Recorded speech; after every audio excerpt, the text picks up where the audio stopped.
Bom dia, pessoal. Meu nome é Letícia, eu sou mestre em Reiki. Estamos no canal Núcleo Espiritual Jardim de Joshua e vamos fazer agora a nossa reflexão do Evangelho segundo o Espiritismo, desta edição do Evangelho por Cláudio Damasceno Ferreira Júnior, da editora Besouro Box.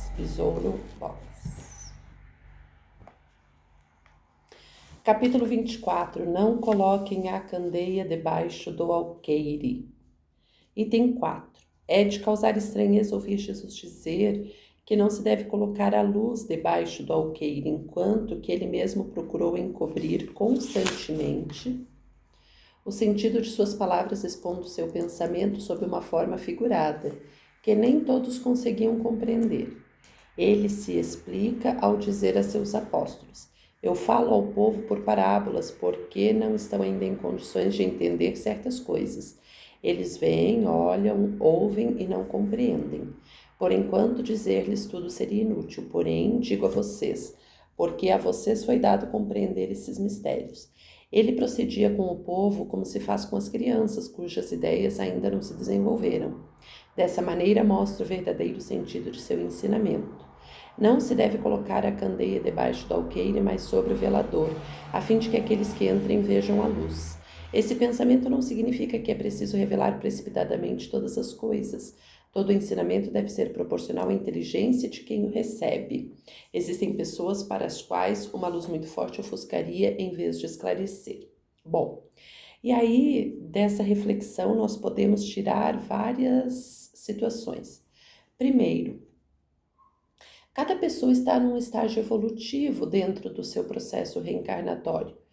Isso não significa que um é menos do que o outro. No que eu sou mais evoluído, o outro não é tão evoluído e assim sucessivamente vice-versa. Então, cada um só vai compreender aquilo que está de acordo com o seu processo evolutivo. Então, muitas vezes você quer que uma pessoa compreenda alguma coisa ou alguém quer que você compreenda alguma coisa que ainda não há condições intelectuais ou morais ou espirituais de entender. Você precisa vivenciar experiências, essas experiências te trazer um certo conhecimento, uma certa bagagem de informações para que aí você possa então refletir e elaborar bagagens, conhecimentos mais evoluídos, mais sofisticados, mais aprimorados, mais aprofundados de determinada situação.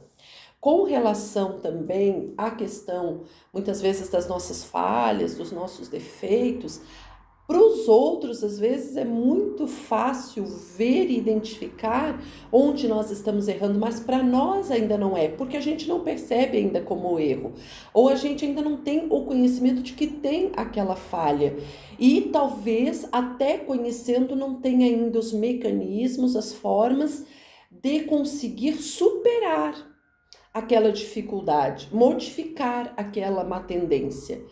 E não se dá saltos, a natureza não dá saltos. Então você não vai conseguir fazer algo para o qual você ainda não tem ferramentas, para o qual você ainda não consegue fazer. Isso não é má vontade, isso não é uma desculpa para não fazer. É um processo que passa por uma aprendizagem. Então, nossa aprendizagem é um processo. Da mesma forma, você não vai conseguir levar à luz que o outro ainda não pode captar.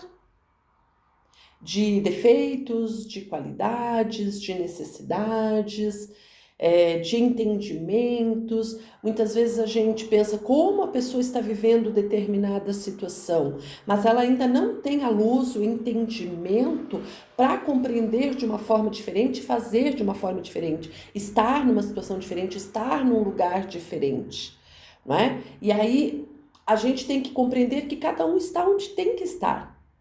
Cada um está ali naquele lugar, naquela situação, naquela crença, porque ele tem determinadas aprendizagens para fazer lá, que não é onde você está.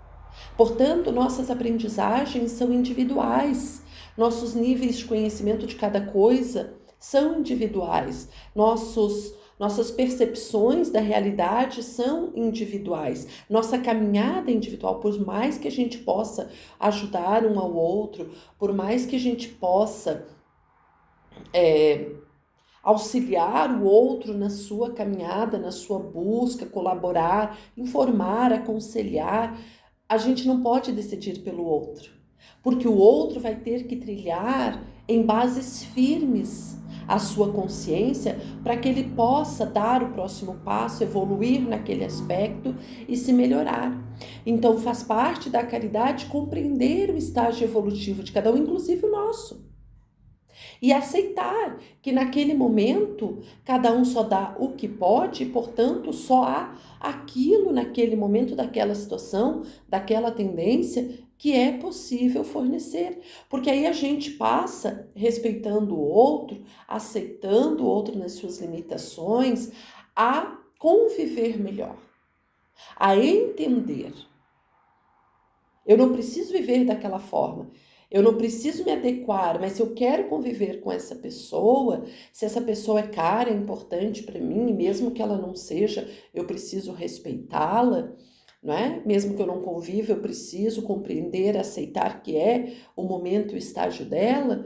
Para mim, fica tudo mais tranquilo e aceitável quando eu compreendo que o momento de aprendizagem do indivíduo X é diferente do Y, que é diferente do meu Z.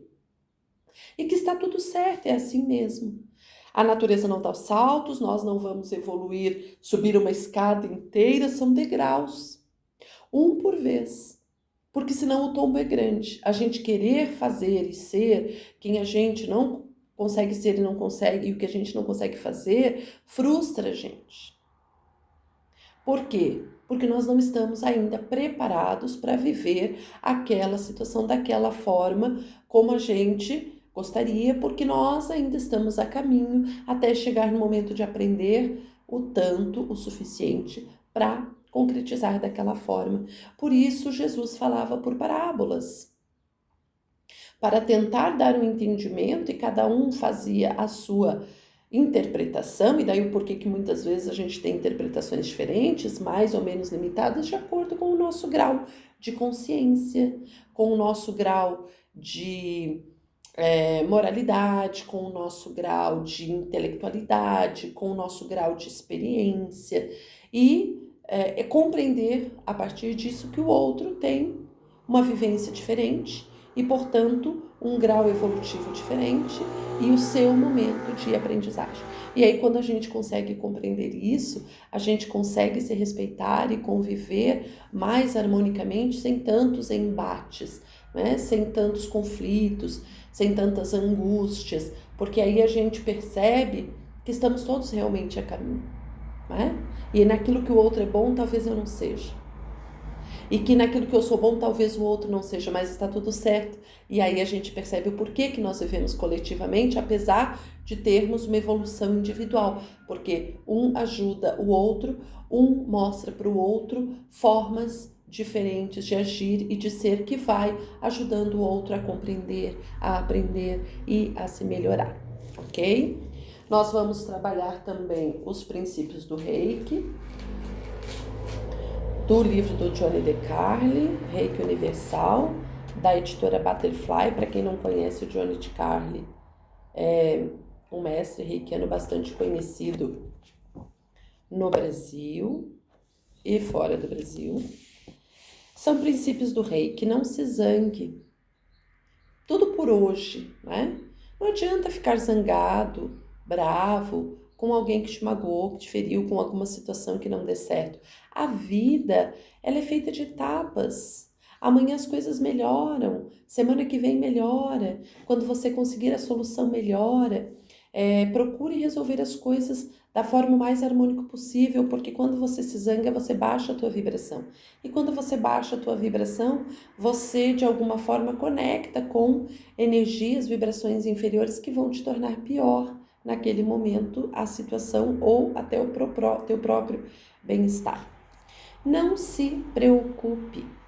Preocupação não resolve problema. Claro que eu vou procurar resolver meus problemas o mais rápido possível, sem eu ficar procrastinando, sem que eu deixe nas costas do outro resolver, fazendo a minha parte. Porém, nós temos que compreender que a preocupação com algo que ainda não aconteceu ou que ainda não pode ser resolvido não ajuda e muitas vezes até dificulta o processo de resolução, porque aí a gente fica, como dizem, né, enchendo a cabeça de minhocas que não se justificam, fazendo do problema maior do que ele é, e no final ele era tão mais fácil de resolver se eu tivesse tido a calma, a paciência de refletir, de meditar sobre.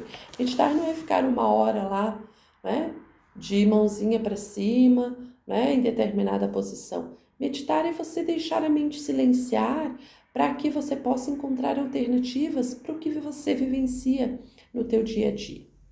3. Expresse a sua gratidão, seja grato por este dia, seja grato por este evangelho, seja grato por este canal, seja grato por ter a oportunidade de ter a internet que te possibilita estar assistindo este e outros vídeos, seja grato por ter a comida na mesa, por poder tomar um banho, nas pequenas coisas, nas grandes coisas. Agradeça o que você tem, seja grato que o universo, que Deus te deu, porque há tantos que têm menos e são mais gratos às vezes do que a gente. 4. Seja aplicado e honesto em seu trabalho. Faça o seu trabalho, seja dentro de casa, seja fora de casa. O seu trabalho como mãe, o seu trabalho como pai, o seu trabalho como filho ou filha, como irmão ou irmã, da melhor forma possível. Não se imponha ao outro, não imponha a sua vontade ao outro, tente conciliar. Claro que pai e mãe têm função de educar, né? Não significa que vai deixar o filho fazer o que quer, não é isso. Não significa que você vai deixar o outro fazer o que quer na sua vida.